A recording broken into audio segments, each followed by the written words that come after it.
Hello everyone, my dear students, myself Virendra Rawat, your chemistry teacher, and today I am in front of you with a new topic of class 10th chemistry, that is acid, bases and salt. This is your second chapter, and from this chapter we are taking the topic that is chemicals from common salt. Common salt, as you know, it is known as sodium chloride and it is very important component of our food. Without salt, you can't imagine your food. So now there are so many compounds that we can form from common salt. So let's see that how many compounds we can form by using common salt as a raw material. Now coming to the topic, okay, this is first of all the ways we can prepare sodium chloride. So this is common salt, and we know that its chemical formula is NaCl. So sodium chloride is chemically known as NaCl. This is its symbol. So these are the three ways. In these three ways we can prepare sodium chloride. So first is by reacting, this is HCl, hydrochloric acid, and sodium hydroxide, means with the help of hydrochloric acid and base. When strong acid and strong base reacts, we are getting here sodium chloride. So this is the one method we can prepare NaCl in the laboratory. Now brine, from brine, what is brine now? Brine is actually a type of water, we can say, which contains so many salts, just like seawater. We know that seawater contains maximum amount of sodium chloride, magnesium chloride, okay, so there are so many, they are in the form of impurities. So if you are taking the brine and by evaporating it, what happens? By evaporating this brine, we are getting impure sodium chloride, and then we are sending this impure sodium chloride into the industries for purification for the refineries, okay, and then we get the sodium chloride in pure form. Now the third method, that is rock salt. Now what is rock salt? Rock salt is also a type of sodium chloride. It is also sodium chloride.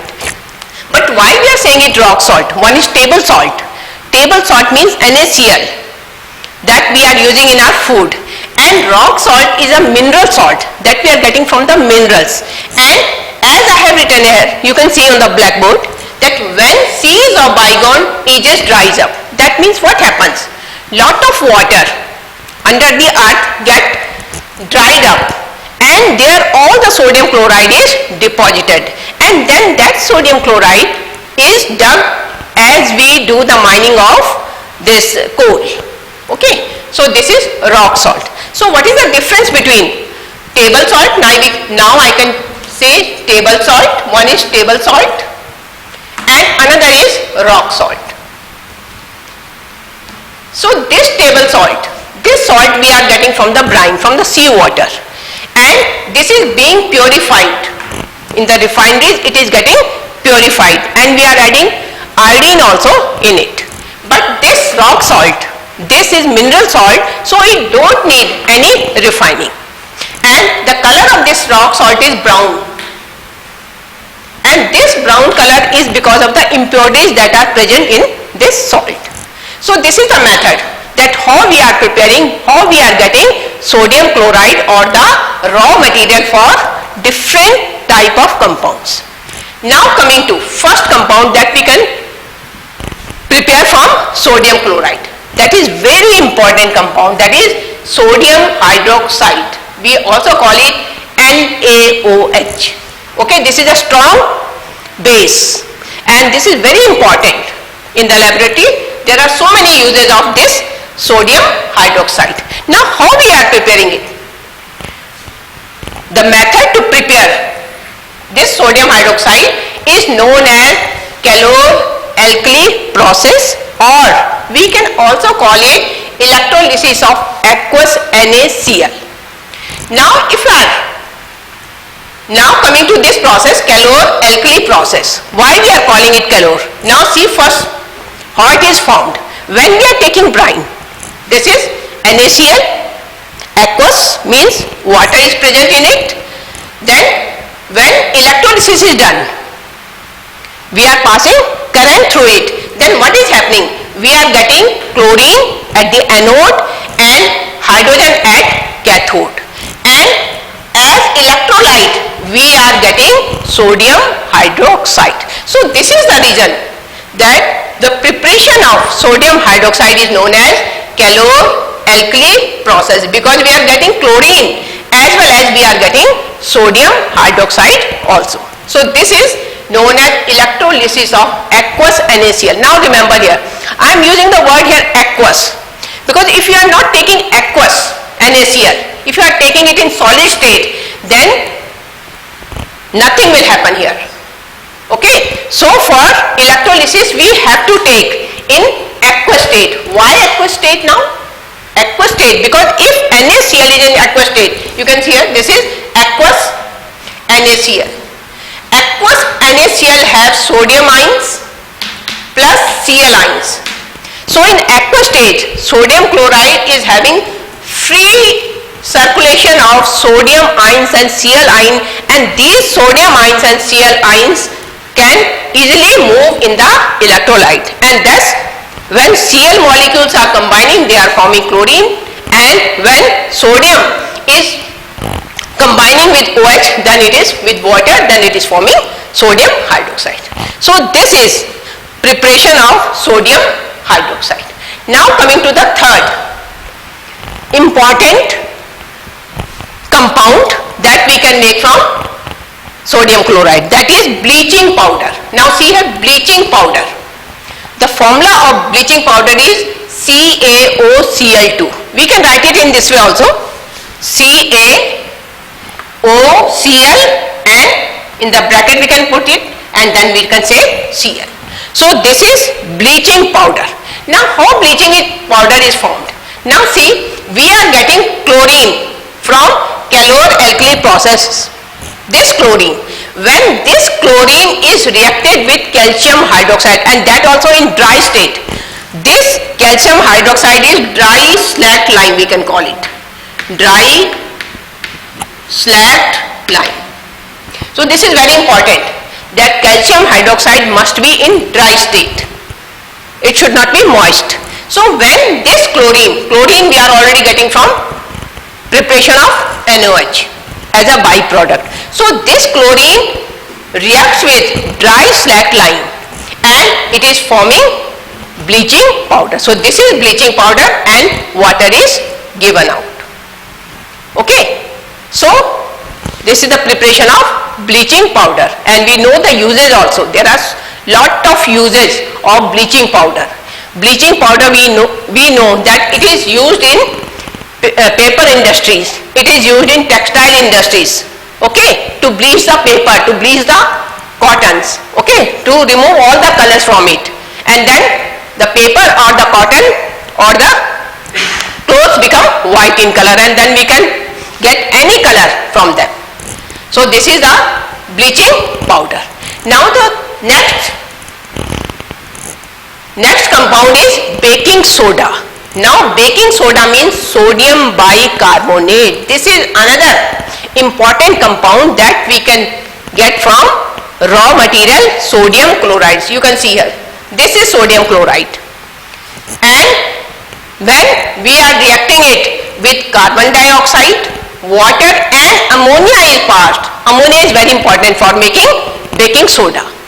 So what is happening? Sodium bicarbonate is formed. This is known as baking soda, and ammonium chloride is given out. So this sodium bicarbonate, this is known as baking soda. Now one more word is baking powder. You must have heard about baking powder. So one is baking soda and another is baking powder. Now what is the difference between both?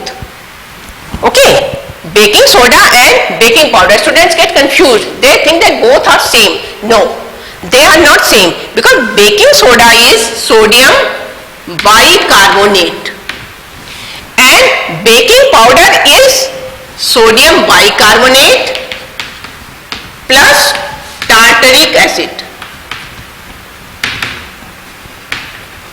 Now see, why we are not taking this tartaric acid in baking soda? Because what is happening when we are heating baking soda, this is baking soda, NaHCO3, when we heat it, now what happens? Baking soda, if you use this baking soda in making cake, so what will happen?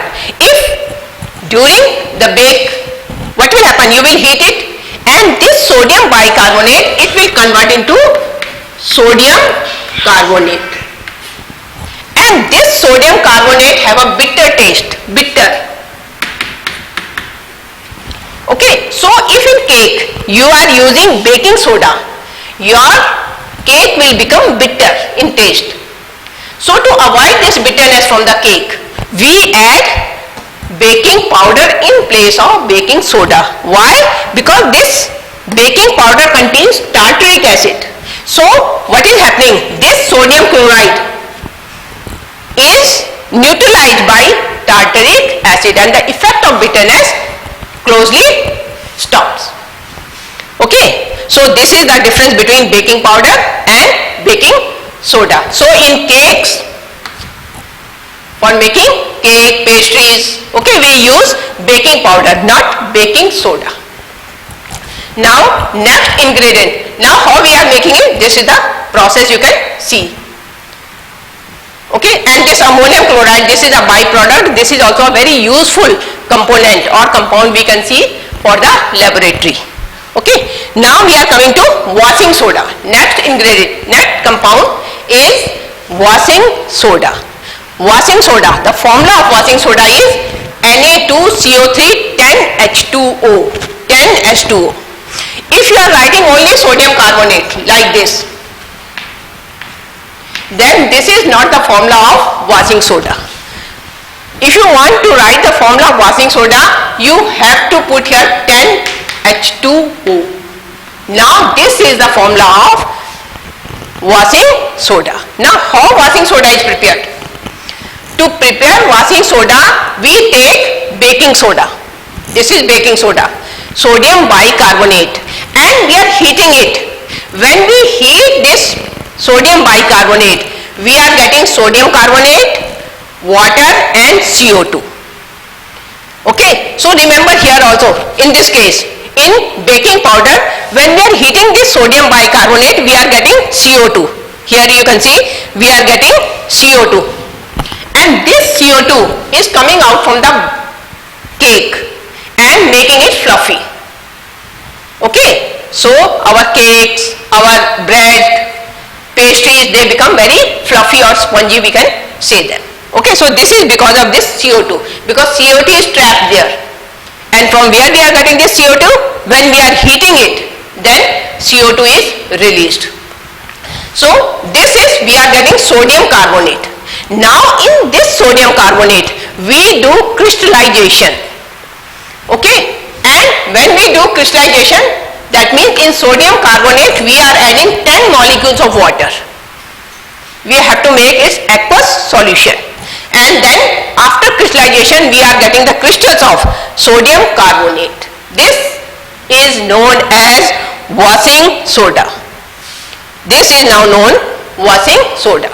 So this 10, if you remove this, means if you heat it, then again it will become sodium carbonate. Now gypsum. Next component is gypsum and plaster of Paris. So what is the difference between gypsum and plaster of Paris? Now you can see here.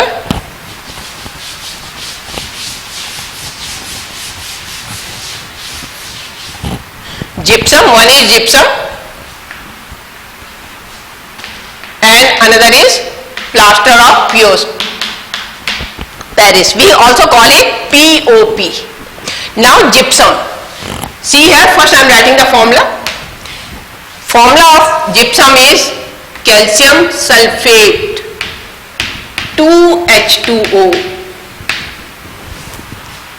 Okay, and plaster of Paris formula is calcium sulfate half H2O. That means POP is having 1.5 molecules of water less. Okay, so how we are making it? If you want to make POP, what we will do? We will take gypsum. This is gypsum. Heat this gypsum at 373 Kelvin. This is what temperature you have to acquire. So what will happen? It will convert into POP. Now gypsum is calcium sulfate 2H2O. Now when we are heating it, so 1.5 molecule of water is dried up. Okay, so this is converting into calcium sulfate half H2O and plus 1.5 molecule of water is given out. Now this is known as POP and this is known as gypsum. So this is the difference between both. Now as soon as, now if this POP, now see this is POP, calcium sulfate and half molecule of water. Now if you add water in it, okay, this is in powder form, okay, this is in powder form,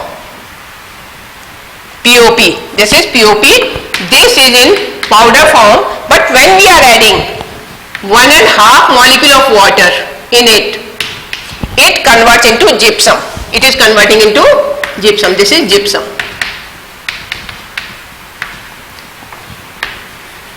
And now it is converting into hard, or we can say solid mass.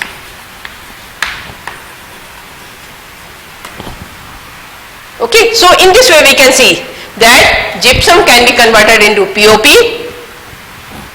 okay, by removing water, and POP can be converted into gypsum by adding water molecules. So this water, now what is this water? We are writing molecules of water. Here also you can see, in case of this washing soda, you are seeing here 10 molecules of water. In gypsum 2 molecules of water, and in POP 1.5 molecule of water. This water is known as water of crystallization. Now the question comes, what is water of crystallization? Actually this is nothing. This is a fixed amount of water that is present in a certain formula mass unit. Okay, that means gypsum will always have 2 molecule of water. It can't be 3. It can't be half. Okay, and this POP will always have half molecule of water. Sodium carbonate will always have 10 molecules of water.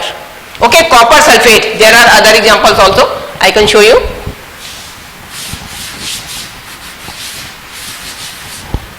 This is other examples of molecules or compound that are having water of crystallization, like copper sulfate. Now see here, this is copper sulfate. Okay, now this is in powder form. This is in powder form and its color is white. Now if you add 5 molecules of water, then it will convert into copper sulfate 5H2O, and now its color will become blue, and from powder form it will convert into solid form, in the crystal form we can say. Now these are known as crystals of.